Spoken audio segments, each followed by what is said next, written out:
माधव,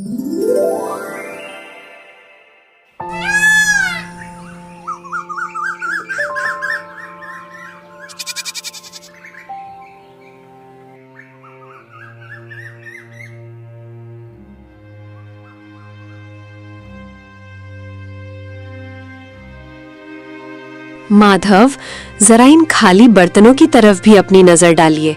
आखिर कब तक हम सिर्फ उम्मीदों के सहारे जिंदा रहेंगे? पूरे गांव में हमारी ही ऐसी बदकिस्मत चौखट है जहां महीने के 15 दिन चूल्हा सिर्फ राख उगलने के लिए जलता है। पड़ोस की स्त्रियां नए कपड़ों और गहनों की बातें करती हैं और मैं यहाँ सिर्फ 2 वक्त की रोटी के लिए तरसती रहती हूँ। भाग्यवान, तुम जानती हो कि मैं मेहनत करने में कोई कसर नहीं छोड़ता। सुबह सूरज निकलने से पहले जंगल जाता हूँ और शाम ढले भारी बोझ उठाकर लौटता हूँ। लकड़ी काटना ही मेरा पुरखों का हुनर है और इसी से हमारा गुजारा चलता है। वक्त बुरा है, मैं मानता हूँ, पर मेहनत का फल कभी ना कभी तो मिलता ही है। तुम चिंता मत करो, मैं आज जंगल के उस हिस्से में जाऊंगा जहाँ की लकड़ियाँ शहर के बाजार में ऊंचे दामों पर बिकती हैं। बस तुम थोड़ा धैर्य रखो, भगवान सब ठीक कर देगा। धैर्य? पिछले 10 सालों से मैं धैर्य का ही घूंट पीकर जी रही हूँ माधव। आपकी ये बातें अब मुझे दिलासा नहीं बल्कि जख्म देती हैं। लकड़ी काटने के अलावा भी दुनिया में बहुत से काम हैं। आप किसी जमींदार के यहाँ मजदूर क्यों नहीं बन जाते, या फिर शहर जाकर कोई ढंग की नौकरी क्यों नहीं ढूंढते? लकड़ी काटकर आप सिर्फ अपना कंधा तोड़ रहे हैं, गरीबी नहीं। मैं अब इस भूख को बर्दाश्त नहीं कर सकती। मुझे बस इतना चाहिए कि कम से कम हम दोनों रात को चैन की नींद सो सके, बिना इस डर के कि कल सुबह क्या खाएंगे। ठीक है भाग्यवान, अगर तुम्हें लगता है कि मेरी मेहनत काफी नहीं है तो मैं आज से ही दूसरे काम की तलाश शुरू कर दूंगा। मैं लकड़ियां काटने के साथ साथ गांव के जमींदार से भी बात करूंगा कि क्या उनके पास मेरे लिए कोई और काम है। मैं नहीं चाहता कि तुम्हारी आंखों में कभी भी दुखों के बादल छाएं। मैं वादा करता हूं कि मैं हार नहीं मानूंगा। बस आज का दिन किसी तरह काट लो। शाम को जब मैं लौटूंगा तो शायद कोई अच्छी खबर लेकर आऊं। अब मुस्कुरा दो, तुम्हारी मुस्कान ही मेरी असली पूंजी है। तभी अचानक दरवाजे पर हल्की सी दस्तक हुई। केशव उठा और बाहर गया। दरवाजे पर एक बूढ़ा साधु खड़ा था। चेहरा शांत, आंखें तेजस्वी, लेकिन शरीर बेहद कमजोर। बेटा, क्या इस प्यासे राही को थोड़ा सा शीतल जल मिल सकता है? मैं मीलों का सफर तय करके आ रहा हूँ और अब मेरी देह मेरा साथ नहीं दे रही। कंठ सूख गया है और पैरों में छाले पड़ गए हैं। अगर तुम्हारे पास थोड़ा सा अन्न भी हो तो इस बूढ़े को दान कर दो। मुझे किसी राजसी भोग की इच्छा नहीं है, बस एक निवाला मिल जाए ताकि मैं अपनी यात्रा जारी रख सकूं। ईश्वर तुम्हारी इस सेवा को स्वीकार करेगा और तुम्हारे घर के भंडार हमेशा भरे रहेंगे। प्रणाम महात्मा जी, आपका मेरे द्वार पर आना मेरा सौभाग्य है, लेकिन मैं आपको किस मुंह से बताऊं कि मेरे पास आपको खिलाने के लिए एक दाना भी नहीं है। हम खुद पिछले कल से भूखे हैं। मेरी कुटिया में केवल खाली बर्तन और गरीबी का डेरा है। लेकिन हाँ, मैं आपको प्यासा नहीं जाने दूंगा। मैं अभी अंदर से ठंडा जल लेकर आता हूँ। भोजन न दे पाने का मुझे बहुत दुख है, कृपया मुझे क्षमा कर दीजिएगा। पुत्र, दुखी मत हो। दान देने के लिए धन की नहीं, मन की जरूरत होती है। तुम्हारी आंखों में जो करुणा है वो किसी भी 56 भोग से कहीं अधिक तृप्ति देने वाली है। तुम जल ले आओ, वही मेरे लिए अमृत के समान होगा। इंसान की असलियत उसके अभाव में ही पता चलती है और तुमने अभाव में होकर भी अतिथि सत्कार का धर्म निभाया है। जाओ बेटा, जल ले आओ। मैं यहीं तुम्हारी प्रतीक्षा कर रहा हूं। तुम्हारी सादगी ने मेरा मन जीत लिया है। माधव ने जैसे ही योगी को जल पिलाया, योगी का चेहरा चमक उठा। उन्होंने प्रसन्न होकर माधव को आशीर्वाद दिया। माधव, तुम्हारी सेवा भावना से मैं अत्यंत प्रसन्न हूं। मैं तुम्हें 3 ऐसे वरदान देता हूं जो साधारण मनुष्यों की पहुंच से बाहर हैं। तुम जो भी मांगोगे वो सच हो जाएगा। अपनी पहली इच्छा बताओ पुत्र, लेकिन याद रहे वरदान का उपयोग सोच समझ कर करना। धन, वैभव, आयु या शक्ति, तुम कुछ भी मांग सकते हो। बोलो, तुम्हारी पहली अभिलाषा क्या है? महात्मा जी, आपने मुझे बड़ी परीक्षा में डाल दिया। वैसे तो मुझे बहुत कुछ चाहिए, पर मैं अपनी बुद्धि का प्रयोग करना चाहता हूँ। मेरा पहला वरदान ये है कि मेरी ये कुल्हाड़ी, जिसे मैं अपनी जान से ज्यादा चाहता हूँ, जो भी इसे हाथ लगाए वो मेरी आज्ञा के बिना इसे छोड़ ना पाए, और अगर वो इसे चलाना शुरू करे तो जब तक मैं रुकने को न कहूँ वो रुक न सके। क्या आप मुझे ऐसा विचित्र वरदान दे सकते हैं? मुझे लगता है कि ये मेरे बहुत काम आएगी। अजीब मांग है, पर वचन के अनुसार तथास्तु। तुम्हारी कुल्हाड़ी अब तुम्हारी आज्ञा की गुलाम है। अब बिना समय गवाए अपनी दूसरी इच्छा प्रकट करो। याद रखना, तुम्हारे पास केवल 2 और मौके बचे हैं। क्या तुम्हें सोने की खदानें चाहिए या फिर कोई ऐसा महल जो बादलों को छूता हो? संसार की हर सुख सुविधा तुम्हारे कदमों में हो सकती है। बस एक बार अपने मन की बात कहो और चमत्कार देखो। महाराज, दूसरी इच्छा के लिए मैं इस पुरानी लकड़ी की कुर्सी को चुनता हूँ।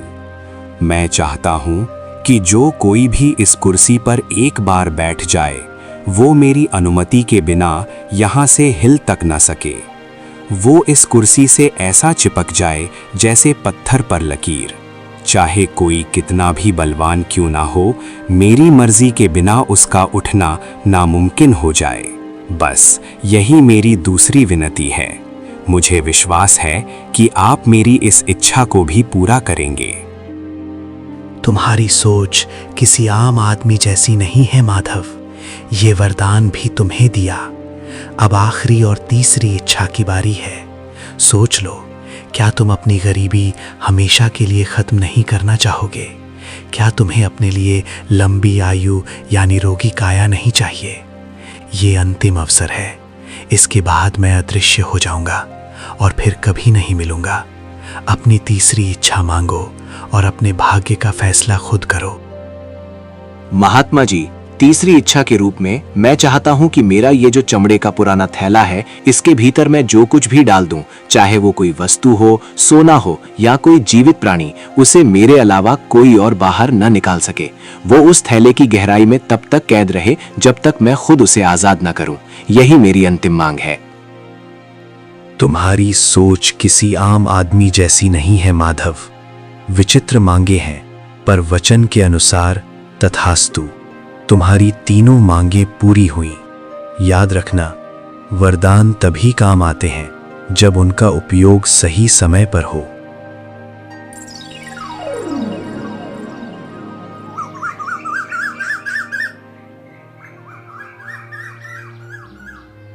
साधु बाबा के जाते ही भाग्यवान, जो अब तक चुपचाप सब सुन रही थी, ज्वालामुखी की तरह फट पड़ी।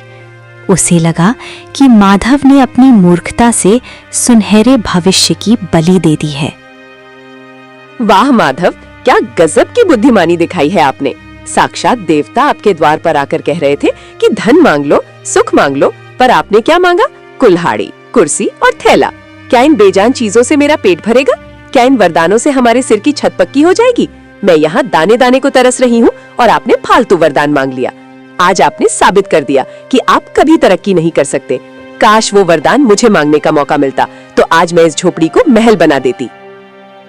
भाग्यवान, तुम जो देख रही हो वो केवल साधारण चीजें हैं, पर मैं जो देख रहा हूं वो एक सुरक्षा कवच है। कभी कभी सीधे तरीके से मांगा हुआ धन टिकता नहीं है, पर बुद्धि से बनाई गई संपत्ति सदा साथ रहती है। तुम मुझ पर भरोसा रखो। ये 3 वरदान हमें वो सब कुछ दिलाएंगे जो तुम चाहती हो।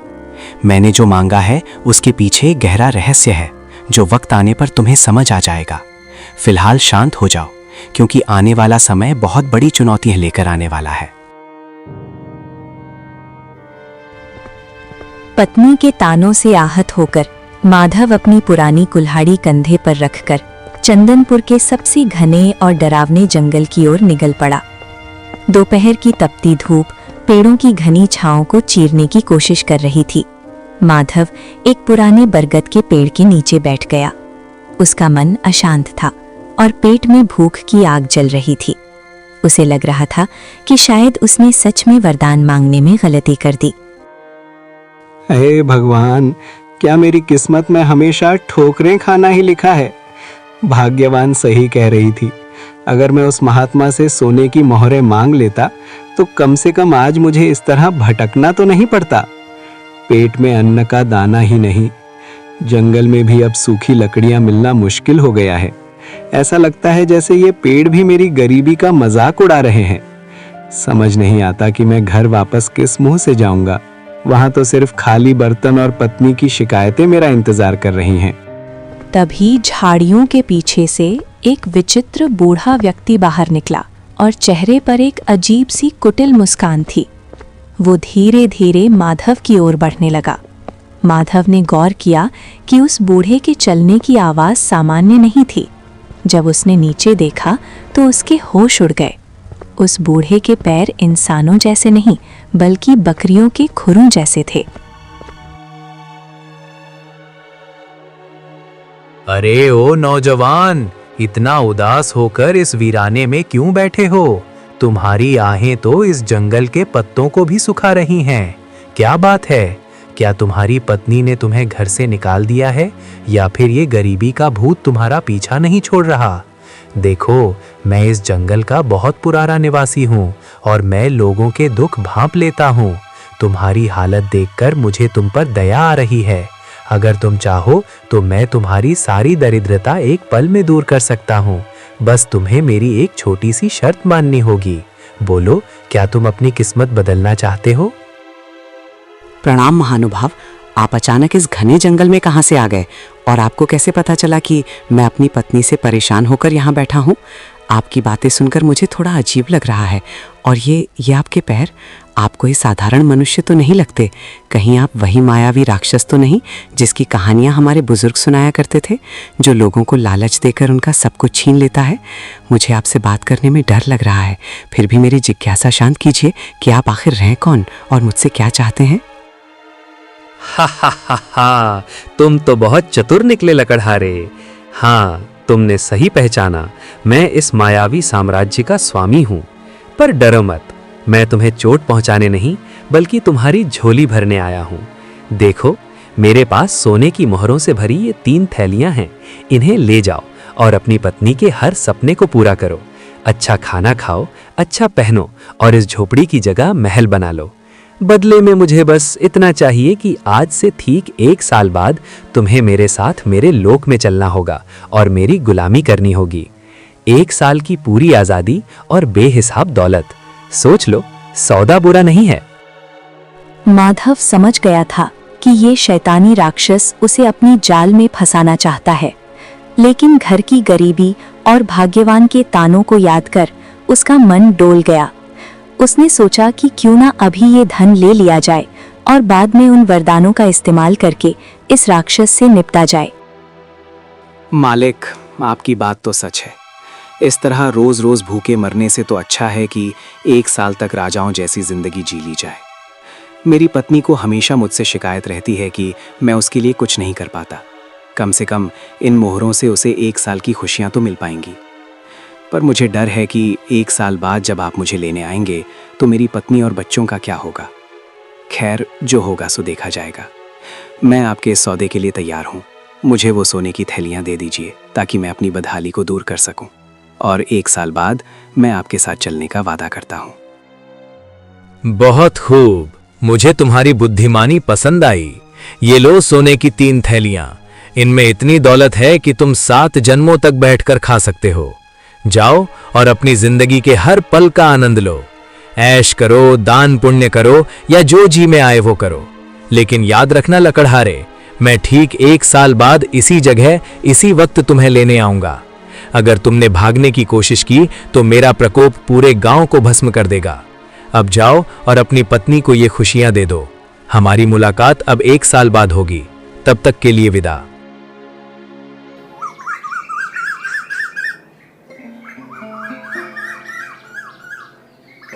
माधव भारी मन और भारी थैलियों के साथ घर लौटा। उसने रास्ते से ढेर सारी मिठाइयाँ, फल, मछली और नए कपड़े खरीदे।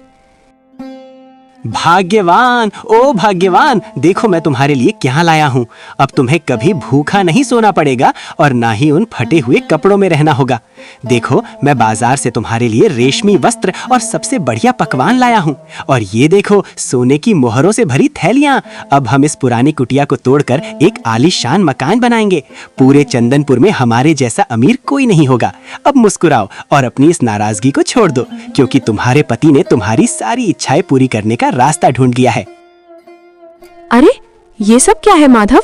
सुबह तो आपके पास एक कौड़ी नहीं थी और अभी दोपहर ढलते ही आप सोने की थैलियां लेकर आ गए। क्या आपने कहीं चोरी की है या किसी का खून किया है? इतने सारे पैसे आपको भला कौन दे सकता है? और ये मिठाइयाँ, ये कपड़े, मेरा तो सिर चकरा रहा है। मुझे सच सच बताइए कि ये धन कहाँ से आया है?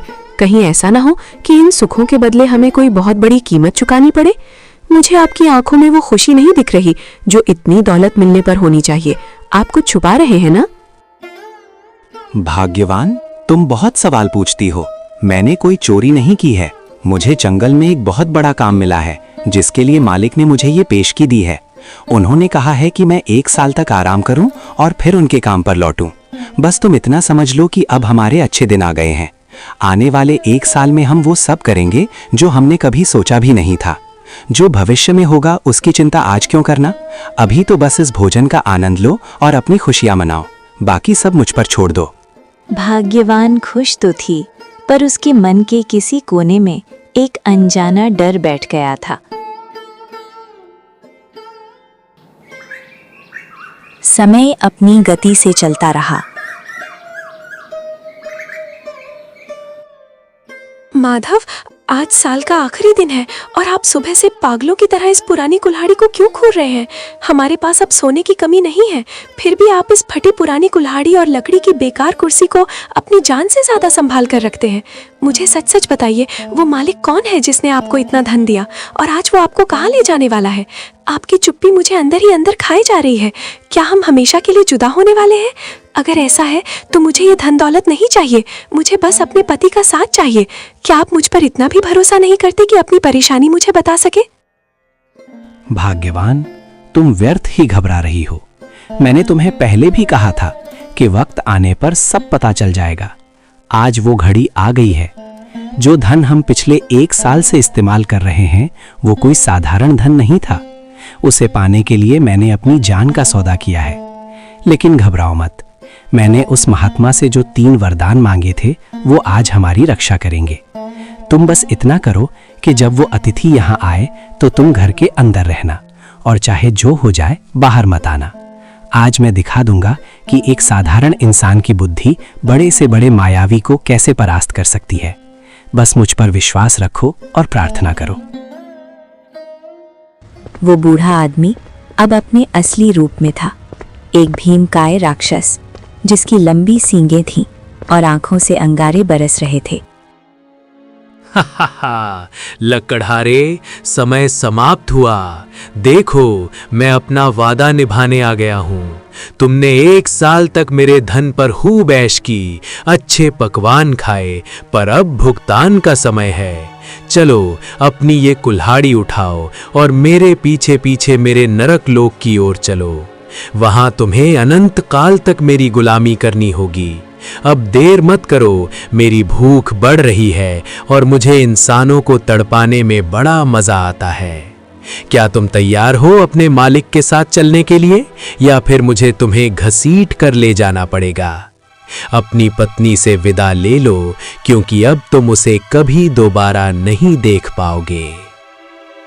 प्रणाम मालिक, आप आ गए। मैं तो आपका ही इंतजार कर रहा था। भला मैं अपने वादे से कैसे मुकर सकता हूँ? मैं चलने के लिए बिल्कुल तैयार हूँ। आखिर आपने मुझे 1 साल तक राजाओं वाली जिंदगी जो दी है।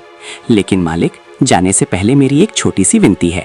देखिए, मैंने अपने बच्चों के लिए ये ढेर सारी लकड़ियाँ इकट्ठा की हैं ताकि मेरे जाने के बाद उन्हें सर्दी न लगे।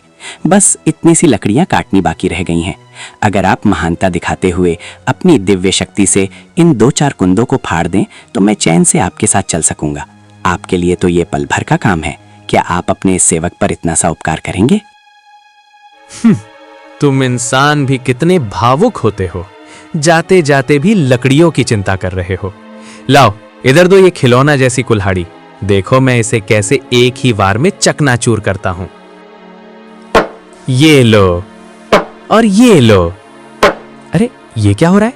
ये कुल्हाड़ी मेरे हाथों से चिपक क्यों गई है? मैं इसे छोड़ना चाहता हूं पर ये मेरे हाथों को जकड़ती जा रही है। और मेरा शरीर अपने आप वार किए जा रहा है। मैं रुकना चाहता हूं पर मेरे हाथ रुक नहीं रहे। लकड़हारे, ये क्या जादू किया है तूने? मुझे रोक, मैं कह रहा हूं मुझे अभी के अभी रोक, वरना मैं इस पूरी जगह को तबाह कर दूंगा।